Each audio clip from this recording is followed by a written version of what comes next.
자, 그 다음에는 한자어의 짜임에 대해서 공부를 해보겠습니다. 한자어의 짜임이요.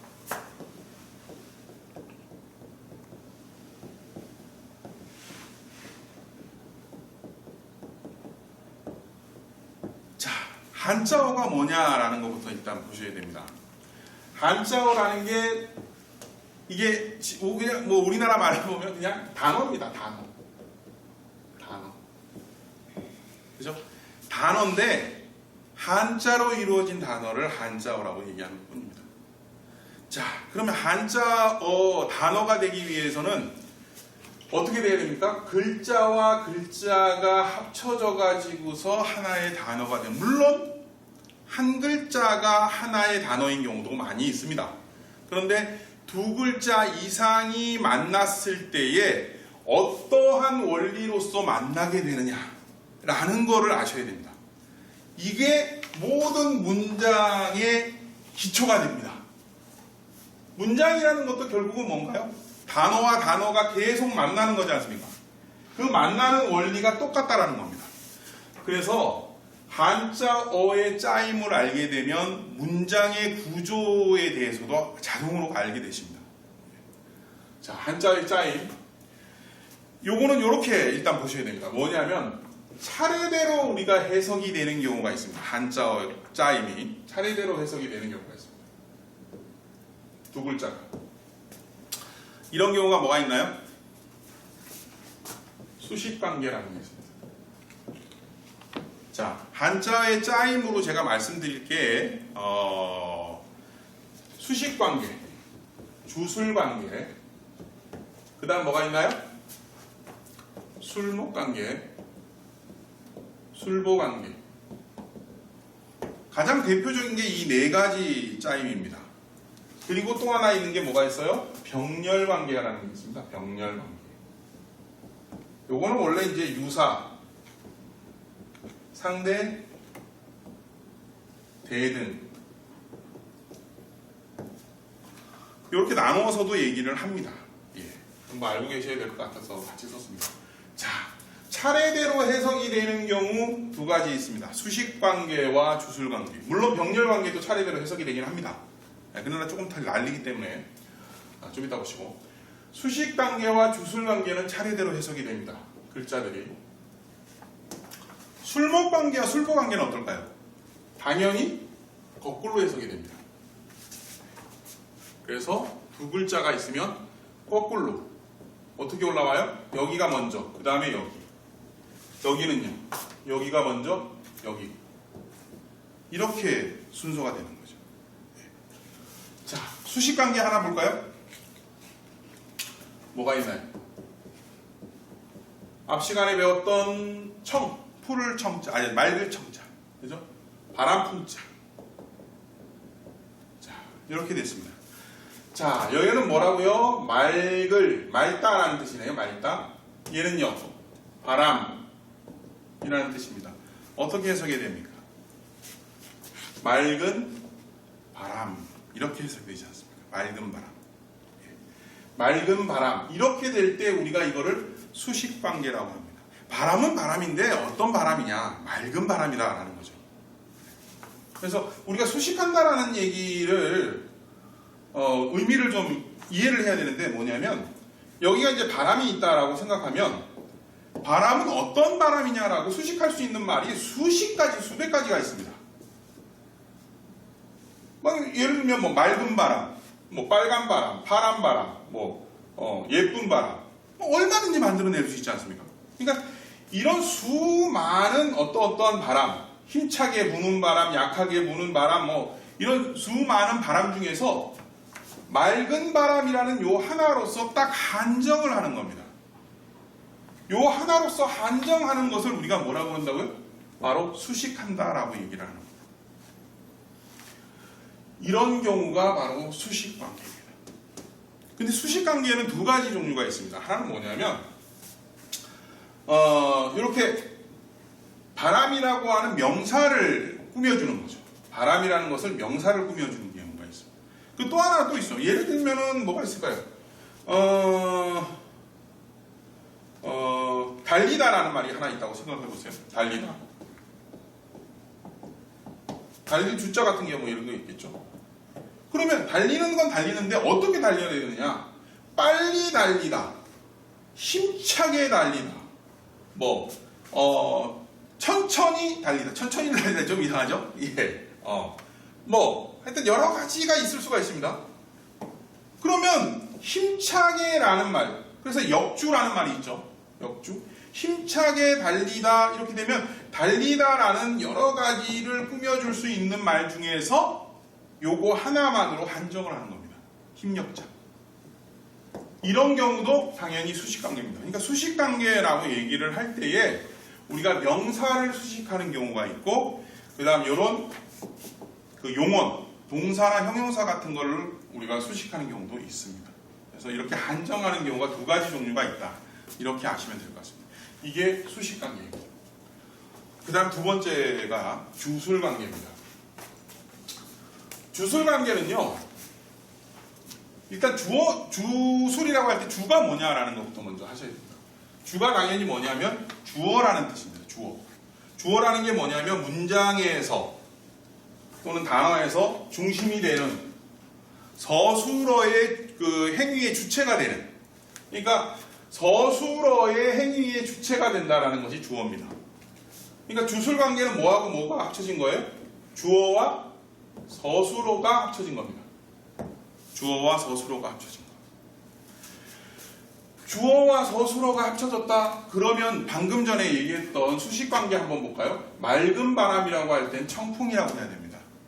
그런데요, 주술관계는 주어가 먼저예요. 서술어가 됩니다. 서술어라는 것이 뭐냐라고 고민을 하시는데 이거는 그냥 다로 끝나는 말, 즉 용언 같은 것들이 사실은 서술어입니다. 다로 끝나는 말. 그러면 이 중에서 이걸 가지고서 한번 수술관계를 만들어 보겠습니다. 뭐라고요? 서술어 될 수 있는 게 바람인가요? 아니면 맑다라는 말인가요? 맑다라는 말이 당연히 서술어가 될 수 있겠죠? 그러니까 맑다라는 말을 먼저 쓰겠습니다. 맑다. 뭐가 맑은가요? 바람이 맑은 겁니다. 바람이 맑은 겁니다. 풍청이 되는 겁니다. 바람이 맑다. 어떻게 됐어요? 차례대로 해석이 됐습니다. 그리고 얘가 주어로서 역할을 하고 얘가 서술어에서 역할을 하는 거죠. 바람이 맑다. 얘 뭐라고 했어요? 다로 끝났고. 얘는요, 주어는요, 조사가 뭐가 붙어야 되나요? 이가가 붙습니다.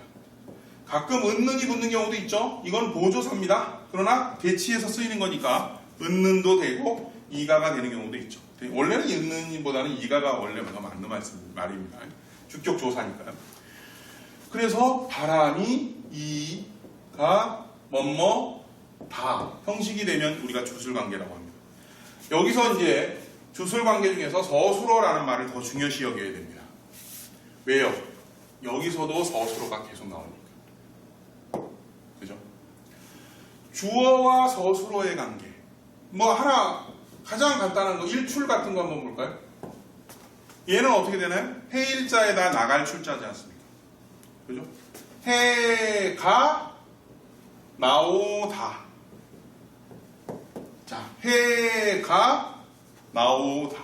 차례대로 해석이 되고. 무슨 관계인가요? 주술 관계입니다. 가장 기본이 되는. 가장 기본. 그 다음에 술목 관계 한번 보시죠.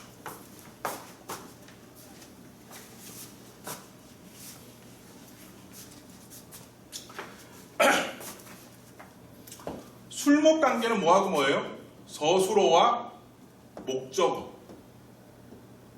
술보 관계는요, 서술어와 보어입니다.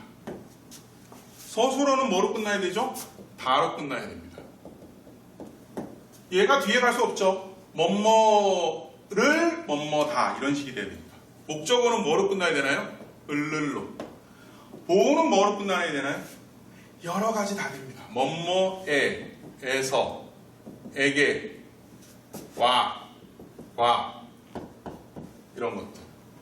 우리가 흔히 국어에서 부사어라고 얘기하는, 부사격 조사라고 하는 이런 말들이 붙으면 한문에서는 보라고 얘기를 합니다. 네, 문법이 좀 다르죠. 자, 요런 경우 하나 예를 들어볼까요? 뭐가 있어요? 이게 무슨 자인가요? 읽을 독자죠. 읽을 독. 그 다음에 글서자. 다 아시죠? 글을 읽는다. 어떻게 해석했나요? 글을 읽는다. 1, 2. 거꾸로 해석이 됐죠? 그러니까 얘가 끝에 뭐라고 해서 글을 읽는다. 이게 독서입니다. 거꾸로 해석이 되고 을을이 되고 뭐뭐다 라고 하면 이건 전부 다 뭐라고요? 술목관계인 겁니다. 자, 술목관계. 자, 술목관계는 을을만 알면 을을이 술목이구나 이렇게 보시면 되니까 크게 문제되지 않습니다. 이제 문제는 보호입니다. 보호. 술보관계라고 할 때 뭘 보호라고 하느냐? 이런 것들을 보호라고 한다 그러면 이걸 다 외워야 되느냐? 아니요. 그냥 뭐 에에서 에게 와가 이런 것만 대충 하시고 뭐라고 해야 되냐면 그냥 을을이 아니면 그냥 전부 보호라고 생각하시면 됩니다. 예를 들면 뭐가 있을까요? 유심이라는 말이 있다고 보실까요? 유심. 이거는 어떻게 해석해야 될까요? 있을 유자죠. 마음 심자. 마음이 있다. 거꾸로 해석이 됐어요. 마음이니까 이가로 해당하는 이가에 해당하는 요거 아닌가요? 요거는 차례대로 해석이 되는 거예요. 얘는 거꾸로 해석이 되는 거예요. 누가 있느냐에 누가에 해당하는 게 아니고 무엇이에 해당하는 겁니다. 그러니까 이거는 아니죠. 마음이 있다. 이렇게 되죠.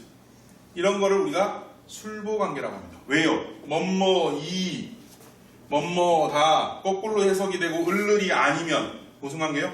술보관계. 예를 들면 이건 어떻게 되나요? 오를 등자 가다라는 뜻이죠. 오를 등 학교 교자입니다. 학교교. 그러면 학교에 가다. 학교에 가다 이렇게 되죠.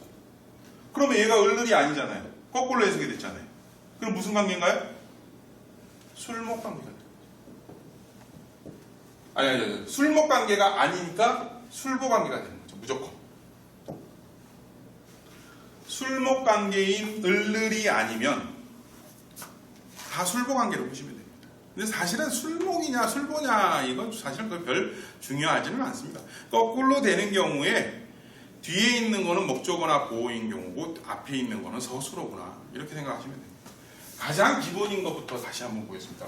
수식관계는 꾸며주는 겁니다. 꾸며주는 거. 그것이 명사를 꾸밀 수도 있고 서술어인 다로 끝나는 말을 꾸며줄 수도 있다는 겁니다. 꾸며지는 관계는 반드시 이 앞에 와야 됩니다. 꾸미는 게 앞에 와야 돼요. 요거를 기억하시고 그 다음에 문장에서도 가장 기본이 되는 것이 뭔가요? 주어 서술어 관계입니다. 주어 서술어 관계. 앞에가 뭐가 있어요? 주어가 있고 뒤에가 서술어가 있습니다.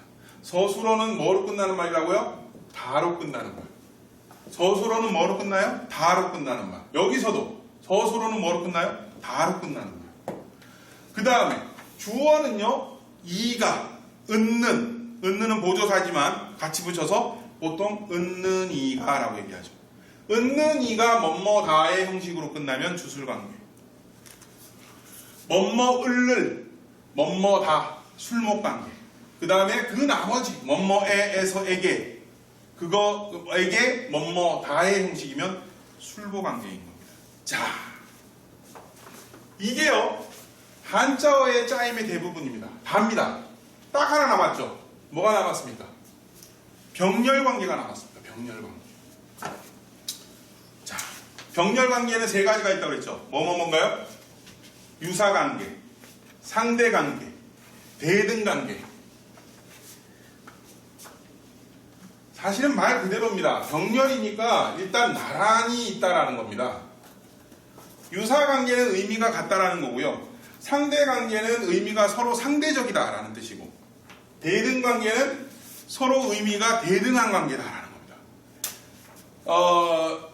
얘하고 얘는요, 요 중간에 있는 말, 그러니까 얘와 얘를 연결하는 요 중간에 뭐라고 하냐면 뭐뭐와